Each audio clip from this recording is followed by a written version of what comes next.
Selamat pagi buat kita semua. Kita mengucap syukur kepada Tuhan Yesus, Bapa kita, karena pagi ini kita bangun dalam keadaan sehat. Terima kasih Bapa, terima kasih untuk berkat kesehatan, untuk kesempatan hidup, untuk segala-galanya kepada kami sampai hari ini. Terpujilah namamu ya Bapa, hari ini sampai selama-lamanya. Amin. Kita akan membaca firman Tuhan kembali, kita berdoa. Bapa di sorga, terima kasih Bapak untuk kasih setiamu Bapak. Bapak, hari ini, pagi ini, kami akan membaca firman Tuhan. Ajari kami Bapak, supaya kami mengerti dan melakukan menyenangkan hatimu. Bapa di sorga, hapuskan segala dosa dan pelanggaran kami, supaya kami layak untuk dekat kehadiranmu. Terpujilah namamu ya Bapa, hari ini sampai selama-lamanya. Kami berdoa di dalam nama Tuhan Yesus, Juru Selamat dan Penebus kami. Amin.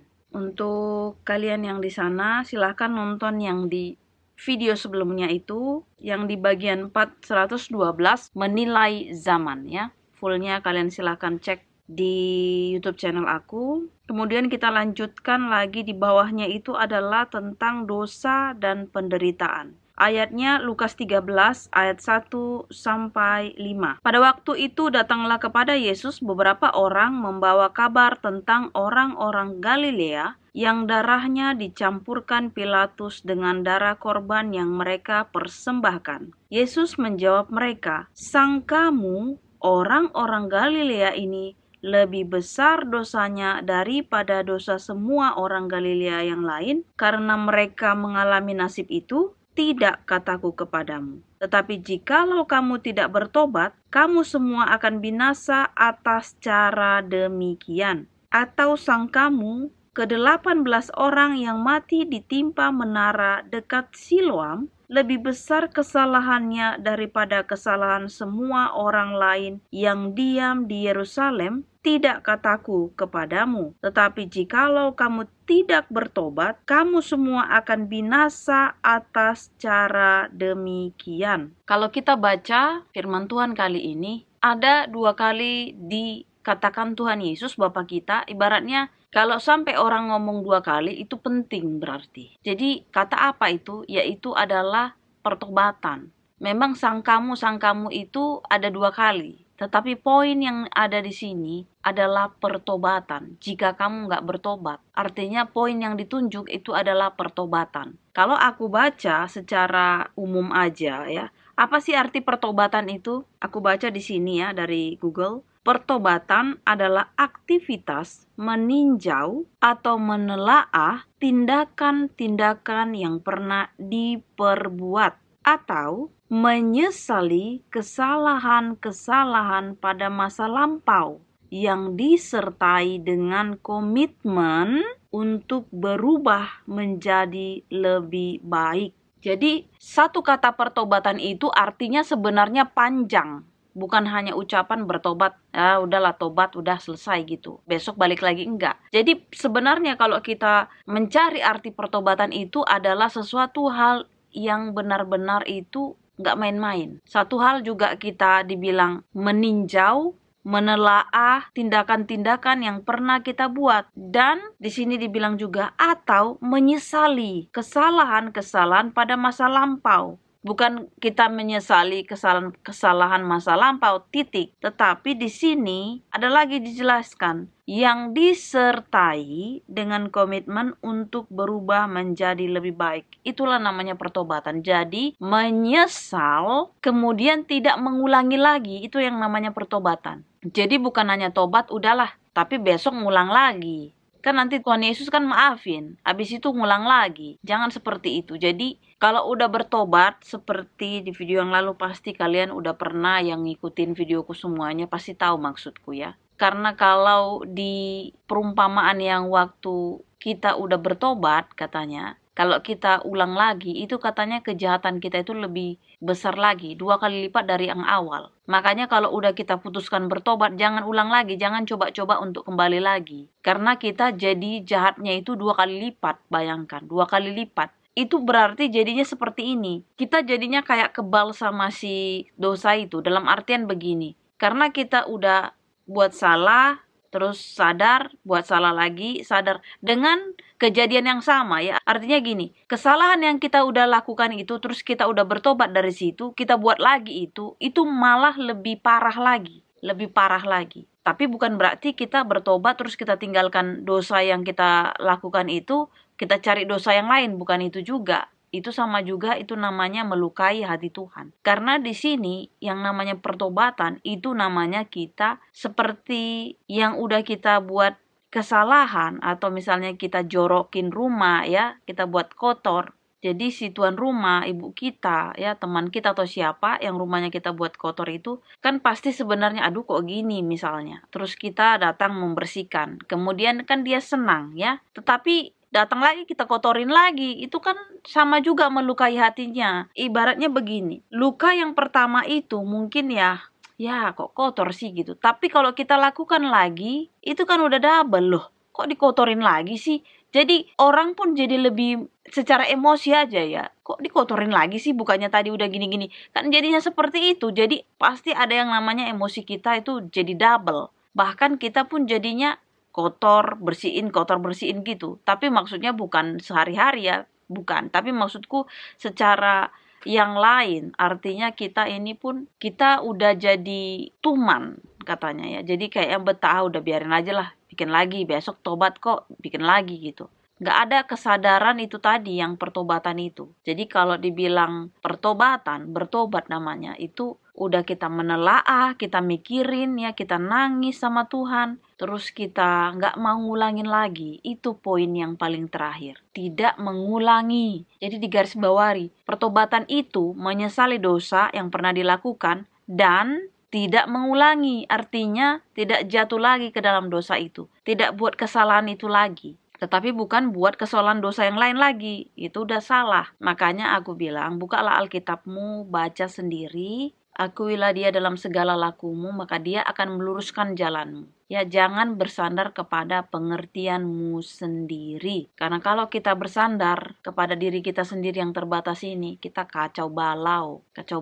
Jadi selalu andalkan Tuhan ya. Karena di sini dikatakan juga satu hal, kita tuh sering kalau lihat orang lagi kena musibah ya, atau kena ujian dan sebagainya, itu kita sering bilang tuh kan, dia karena begini-begini. Kita nggak boleh seperti itu juga. Nggak ada hak kita juga seperti menghakimi. Ya kalau udah terjadi pun itu teguran dari Tuhan, seperti aku bilang. Teguran dalam artian bukan juga kita ikut-ikutan seperti kayak mau jadi hakim kedua. Nggak ada hakim, Tuhan hakim kita. Kita nggak ada, kita manusia juga. Apapun bisa terjadi kepada kita, kata Tuhan di situ tadi. Kalau kita nggak bertobat, jadi jangan dipikir seperti inilah ibaratnya. Lihatlah si Anu itu, ya contohnya. Lihatlah si A itu, karena begini-begini, makanya lah dia itu kecelakaan, makanya lah dia itu sakit, makanya lah dia itu kena musibah dan ini dan itu. Karena ini. Makanya Tuhan bilang, hey, sangkamu kau lebih, ibaratnya kau lebih benar, lebih suci daripada mereka. Kalau kau nggak bertobat, ya, kalau kau nggak bertobat, kamu juga akan binasa seperti mereka. Ini sudah jelas-jelas di sini ya, dibilangnya dari 4 lah ya. Atau sangkamu ke-18 orang yang mati ditimpa menara dekat Siloam lebih besar kesalahannya daripada kesalahan semua orang lain yang diam di Yerusalem? Tidak, kataku kepadamu, tetapi jikalau kamu tidak bertobat, kamu semua akan binasa atas cara demikian. Jadi seperti inilah dibilang, orang-orang yang meninggal 18 itu karena kena menara yang jatuh itu kan mereka udah selesai. Artinya pun mau dosanya udah gede, tapi kan udah selesai, udah mati, nggak bikin dosa lagi. Tetapi orang yang mengadukan itu kepada Tuhan Yesus, yang merasa dianya lebih suci atau lebih benar dari orang tersebut, Tuhan bilang apa? Kalau kamu nggak bertobat, kamu juga akan binasa seperti mereka. Dalam artian begini, kamu kan masih hidup nih, masih ada waktu. Artinya begini, kamu pun bisa melakukan dosa lagi kalau kamu nggak bertobat. Jadi kehidupan sekarang yang masih ada buat kita ini, kita lakukan pertobatan. Jangan mengulang dosa, jangan buat dosa. Karena kalau kita nggak benar-benar bertobat dalam kehidupan kita ini, pada saat dibilang Tuhan apa? Binasa sama seperti mereka. Jadi apa gunanya? Sia-sia. Kesempatan yang Tuhan berikan kepada kita lebih daripada orang yang sudah duluan meninggal atau lebih duluan kembali ke rumah Bapa. kita lakukan secara sia-sia. Padahal Tuhan kasih kesempatan pada kita, tapi kita nggak mempergunakannya dengan baik. Apakah kita mau seperti itu? Makanya Tuhan ingatkan di sini. Kalau orang yang mengatakan yang tadi, Tuhan begini-begini, si Anu begini-begini, kemudian Tuhan menegur mereka masih hidup, kemudian mereka dibilang tadi, mendengarkan firman Tuhan itu tadi, mendengarkan perkataan Tuhan yaitu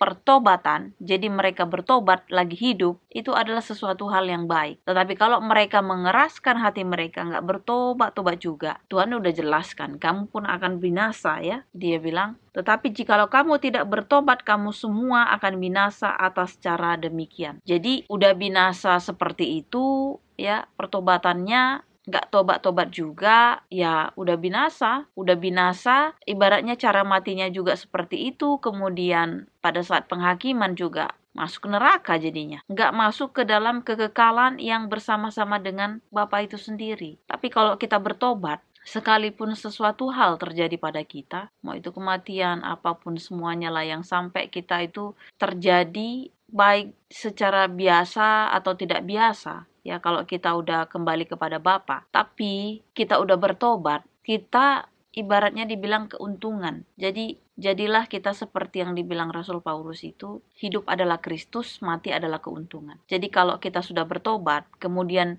kita mengalami yang namanya kematian itu sebelum kedatangan Tuhan Yesus, kita harus bahagia, dibilang keuntungan lah. Kalau udah dibilang arti kata untung apa? Berarti bahagia kan? Kalau kita dapat untung itu udah namanya bahagia. Karena kita kekekalan itu sudah pasti bersama Tuhan Yesus. Jadi kita udah untung dibilang, bukan buntung, bukan rugi. Kalau rugi itu tadi, nggak bertobat. Jadi kalau mau untung, bertobat. Kalau kalian di sana juga mendengarkan firman ini, jangan tunda pertobatan kalian, ya memang nggak mudah. Tapi kalau hati kalian mau dulu ya, mau berkata kepada Tuhan, berdoa, Tuhan aku mau diubahkan, tolong aku ya. Jadi kalau kitanya mau, Tuhan bisa ubahkan. Ibaratnya sejahat apapun kita, kalau kitanya udah mau, ya kita tetap firm terus sama Tuhan, pasti Roh Kudus akan membantu kita, membimbing kita. Karena semuanya itu memang tidak segampang-gampang kita bertobat yang langsung udah tobat selesai gitu, enggak. Ada namanya proses pergumulan. Pergumulan itulah yang kita katakan, yang kita selalu dekat sama Tuhan itu, ya kita nggak lepaskan. Makanya dibilang, kalaupun kita udah bertobat, terus kita memang udah gampang, ibaratnya beginilah, udah nggak melakukan hal yang jahat lagi, tetap harus pegang firman Tuhan, tetap harus bersama Tuhan. Karena dibilang apa? Karena nyawa kita masih ada. Ibaratnya kita masih hidup. Karena 2 jam, 3 jam lagi itu bisa terjadi hal-hal yang aneh. Kenapa? Karena dunia ini itu memang tempatnya dosa. Dunia ini ibaratnya setan itu dikasih kuasa, kata Tuhan. Memang masih ada waktunya. Dunia ini masih ada waktunya ya. Jadi dunia ini tempat ibaratnya si setan itu juga. Setan itu belum habis waktunya, belum kiamat, belum akhir zaman. Nanti kalau udah kiamat, setan udah nggak berkuasa lagi. Dalam arti tidak ada kesempatan lagi ya. Dia kan diberi kuasa, kata Tuhan. Berarti dia berkuasa juga di dunia ini. Karena apa? Karena dunia ini belum kiamat, belum kedatangan Tuhan Yesus yang kedua kali sebagai hakim. Nanti kalau udah seperti itu, udah nggak ada lagi setan. Setan sudah di neraka bersama malaikat-malaikat setan. Setan juga punya malaikat dia. Kalian udah nonton di videoku yang lalu, ada ayatnya di situ. Setan, malaikat-malaikatnya dan pengikutnya akan masuk ke dalam neraka, yang dimana di sana adalah gertakan gigi ya, kegelapan, udah gertakan gigi, kegelapan penderitaan. Jadi deritanya itu melebihi dari derita di dunia ini. Kalau kita mau bertobat, meninggalkan ya seperti tadi, meninggalkan, menyesali ya, menelaah, kita berpikir apa yang udah terjadi, apa yang sudah kita lakukan, kemudian kita menyesali dan kita meninggalkannya, jangan mengulanginya lagi. Itulah namanya pertobatan. Dan kita tetap bersama Tuhan Yesus, Bapa kita, berjalan sama Dia terus sepanjang hidup kita ini sampai nanti Tuhan datang. Kalau kita memang waktunya udah selesai, ya Tuhan panggil. Tapi kalau kita diberi kesempatan sampai kedatangannya yang kedua kali, itu luar biasa. Dan selama hidup katanya, kalau engkau hidup, dan bersama-sama dengan aku kamu akan hidup selama-lamanya. Jadi nggak sempat mengalami kematian, Tuhan Yesus datang, ya udah kita juga hidup. Tetapi bagi yang ibaratnya mereka yang mengalami kematian itu, tetapi matinya di dalam Tuhan, itu juga sama juga. Akhirnya juga nanti dia dibangkitkan. Kita akan bersama-sama dengan Tuhan Yesus Bapa kita di surga. Inilah doa dan harapan kita, supaya kita diingatkan untuk bertobat, menyesali perbuatan kita, dan jangan mengulangi lagi dosa-dosa yang pernah kita buat. Kita berdoa, Bapa di sorga, terima kasih Bapa untuk firman-Mu yang begitu menguatkan iman percaya kami, menyehatkan tubuh dan jiwa kami. Bapa, terpujilah nama-Mu hari ini sampai selama-lamanya. Biarlah kami menjadi pertobat-pertobat yang baik, yang benar-benar sampai kedatangan-Mu yang kedua kali. Kami tetap bersama-Mu Bapa, tidak meninggalkan Engkau, menyenangkan hati-Mu turut kehendak-Mu. Bapa di sorga, Engkau berkati semua Bapa siapapun yang menonton video ini, kiranya Engkau turut campur tangan dalam hal-hal apapun yang mereka butuhkan, baik dalam cari pekerjaan, pada saat mereka sakit Engkau sembuhkan, pada saat mereka mempunyai masalah keluarga dan sebagainya. Kiranya Engkau yang memberikan solusi, dan biarlah kiranya kepada orang-orang juga yang saat ini mengalami duka cita, kiranya juga Engkau Bapa menghiburkan mereka, supaya mereka tetap berjalan bersama-Mu dan mendapatkan kekuatan dari-Mu. Bapa di sorga, dosa kami yang banyak hapuskan Bapa, supaya jangan terhalang berkat-berkat-Mu yang akan Engkau berikan kepada kami masing-masing. Terpujilah nama-Mu Bapa hari ini sampai selama-lamanya. Amin. Terima kasih sudah menonton video ini. Kalau kalian punya komen, silahkan di komen. Terpujilah nama Tuhan hari ini sampai selama-lamanya. Amin.